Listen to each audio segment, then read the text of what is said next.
This lesson is reflection. So I can reflect figures is going to be our learning target. So think about a reflection like looking into a mirror and seeing a mirror image. So it should look like a flip. So what it should look like. Okay, so here's some basic vocabulary. Alright, so a transformation is an operation that maps an original figure called the pre-image, so that's your original, onto a new figure called the image. So the pre-image is what you started with, and the image is what has happened after the transformation. So a transformation can do three different things. It can change the size. It can also change the position, so where it's located. And the last thing it can change is the orientation.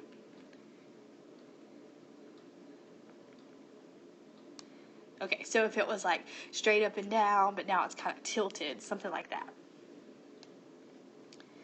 Alright, so if you look in the picture, this is our pre-image over here. It's the original because if you notice the points, A, B, and C, they're capital letters, but they don't have that extra apostrophe. So then these are the image.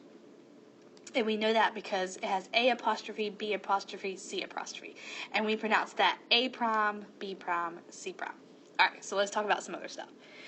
Okay, so a reflection is a flip over a line called the line of reflection. And there are many lines of reflection, and we'll talk about each one of those. Okay, so here's some important stuff to know. Each point and its image are the same distance from the line of reflection. And I'll show you what that looks like. So that's an easy way that you can check and make sure that you're actually doing it correctly. Alright, let me get another color. I'll do this one. So possible lines of reflection that we'll do in this class. So x-axis is a big one, or the y-axis. So that's a pretty typical one that they'll ask you to do. And then sometimes they may ask you to do a vertical line, and those are x equals some number, so like x equals 2, x equals -1, and those are going to be vertical lines, so they're going to go up and down. Or they can do horizontal lines, so y equals a number, so y equals 3, y equals 4, y equals 0, and those are going to be straight left and right lines. And then the last one, and I think is the most difficult one, is sometimes they'll ask you about diagonal lines, and there's only two that they're going to use. They're going to use y equals x, or they'll use y equals -x. So y equals x is a line that looks like this, has a positive slope, and then y equals -x is a diagonal line that has a negative slope. Okay. Alright, so these are the transformation rules. And I have to look these up sometimes, so when you're doing a quiz or a test, either look these back up or make sure you know them. Okay, so the reflection over the x-axis is going to start out with xy, so that's your pre-image, and then the arrow to denote that a transformation has happened, and then this one is going to be x, -y. So the only thing that happens is that the original y coordinate is going to be the opposite. So if it was positive, it's going to be negative, and if it was negative, it's going to be positive. Pretty easy. Okay, and then for reflection over the y-axis, you're going to start out with your xy coordinate, your pre-image. You're going to use an arrow to denote that a transformation has occurred, and it's pretty much the opposite of the first one. So -x, y. So whatever the original x coordinate was, you're going to have the opposite sign now. Okay, so these next ones are a little weird.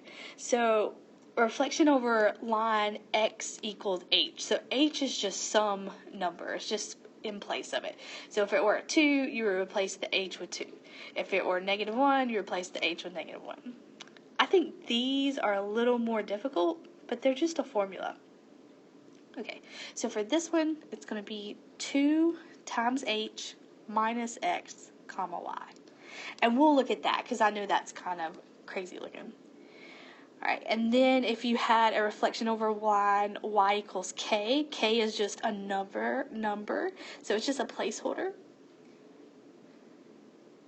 And then these are kind of weird looking formulas. And again, we'll do a problem like that. Okay, and then the two diagonal geometric rules. So this is for the diagonal line with a positive slope, and it's pretty easy. Y comma x, and the coordinates just switch places. So I like that one. And then the last one, this is for a diagonal line that has a negative slope. And it's pretty easy also. It's just negative y comma negative x. So there's two things happening in this one. The x and y coordinates switch places, and then they both have the opposite sign. So notice that I never say negative sign, because if it was positive, it would be negative. But if it had been an original negative sign, it's not going to be a positive. So anytime you see negative y or negative x, it just means the opposite sign.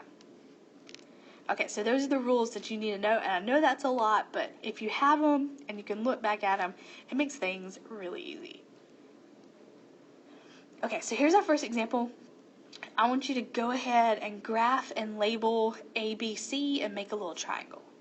All right, so here's our triangle. It's labeled. We are going to reflect this over the x-axis. Oh, I just realized my grammar is so off. I'm sorry about that, guys. So we're reflecting triangle ABC over the x-axis. I am not sure what I even wrote. Okay, so I'm going to write out the geometric rule for over the x-axis, and then I'm going to show you another way you could also do it. So I'm never going to be one of those math teachers that's like, you have to do it my way, because my way is not going to be the best, because we all have different brains, and you may have things that are easier to you.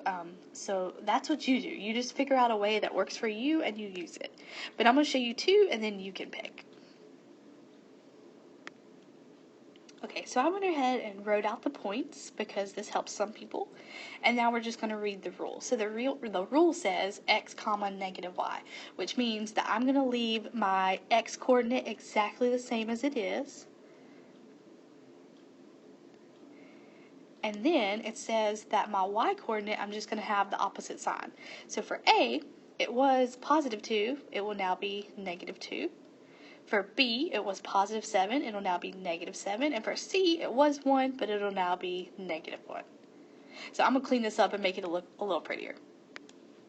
Okay, so you could use the geometric rule, but if you also remember back on this first page, the part in orange, it says that each point and its image are the same distance from the line of reflection.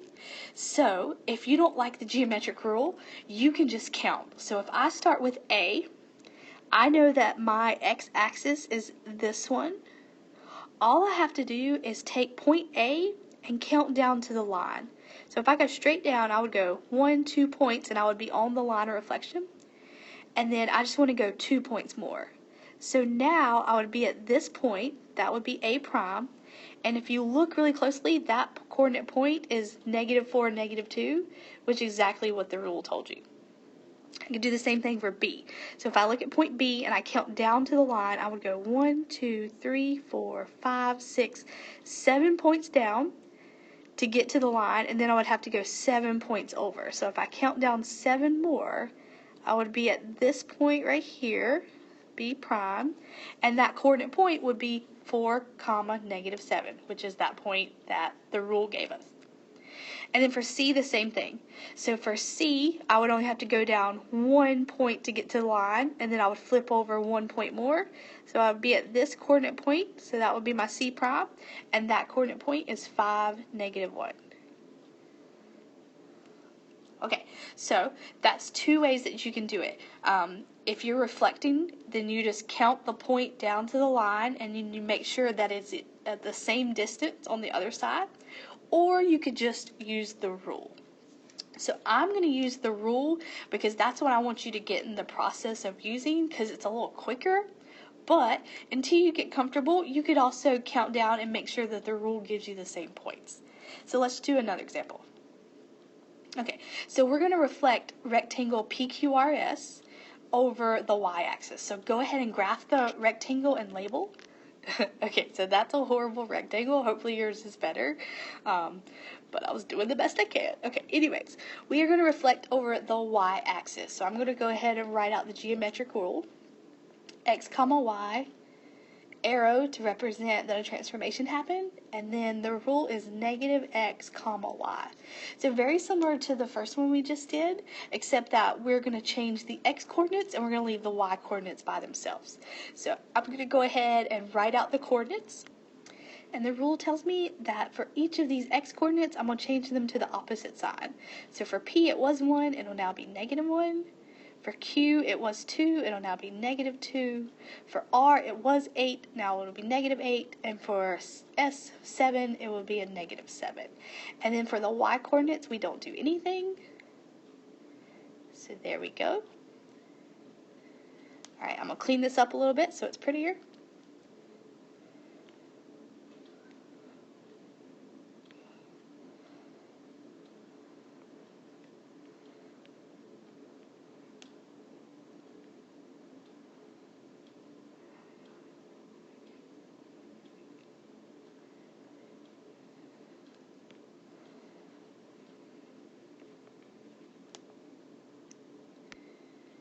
Alright, so my y-axis is this one, in case you have forgotten.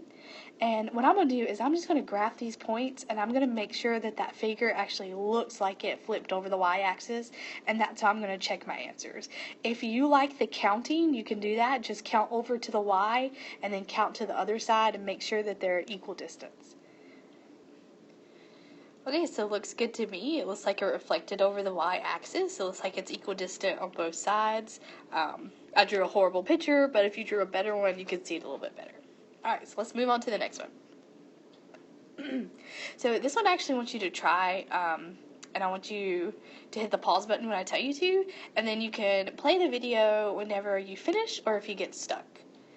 So go ahead and try it in 1, 2, 3. Okay, so I've graphed the trapezoid, and I wrote out the rule, and now I'm just going to find my points. So the rule says that I'm going to change all of my x-coordinates to the opposite, and I'm going to keep the y-coordinates the same. So here are the coordinate points. The only one that might be confusing is h prime, because 0 can either be negative or positive, so it just stays 0, negative 6. And now I'm going to graph it and make sure it looks like it actually flipped over the y-axis, and remember that this one is the y-axis. Alright, so this is a mirror image over the y-axis. Looks good. You can count the pre-image points to the line and the image points to the line, and they're going to be equidistant as well. So hopefully you got that right. Okay, so now let's look at another one. This one I think is a little more challenging. So we're going to flip it over the line x equals 4. So what I've done is I've graphed the triangle JKL, and then I have wrote the rule. I've written the rule. My grammar is so bad, I'm sorry. And the rule, I think, is a little confusing. So we have the line x equals 4, and 4 is where h should be. So what I'm going to do is I'm going to rewrite this rule. So I'm going to replace that h with a 4, and let's condense it a little bit more. So 2 times 4 is 8. So my rule is going to be 8 minus x comma y. Alright, I'm going to clean this up so it looks a little better. Okay, so here are my points. And the rule says I'm going to do 8 minus the x-coordinate. So when I look at J, my x-coordinate is 1, 8 minus 1 is 7, and then I keep the y-coordinate the same.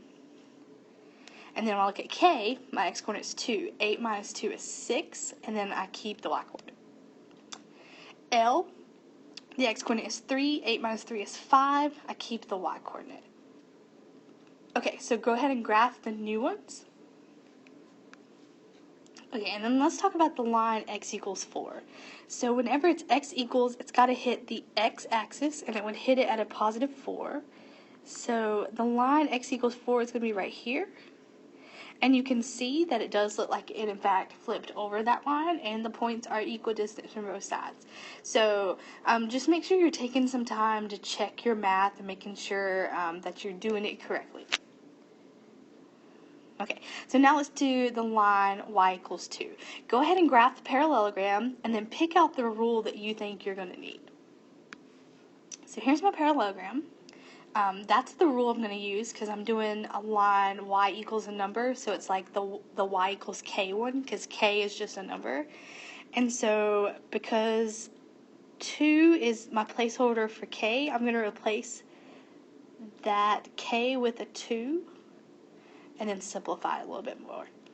So 2 times 2 is 4, so my rule is actually going to be x, so I'm not going to do anything to the x coordinate. And then it's going to be 4 minus y. So I'm going to do 4 subtract the y coordinate. And then let's talk about where the line y equals 2 is. So my y-axis is the straight up and down one. So it would hit the y-axis at positive 2. So here's the line y equals 2. And it should look like it flips over.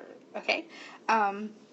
So we'll do this one pretty quickly. So my first point is -4, -4. So my rule says that my x-coordinate stays exactly the same. I'm just going to go ahead and fill these x-coordinates out just to make it a little easier. And then I'm going to do 4 minus whatever the y-coordinate was. So my original c was -4. 4 minus a -4 is really 4 plus 4, because remember when a negative and a minus are beside each other, they become a plus.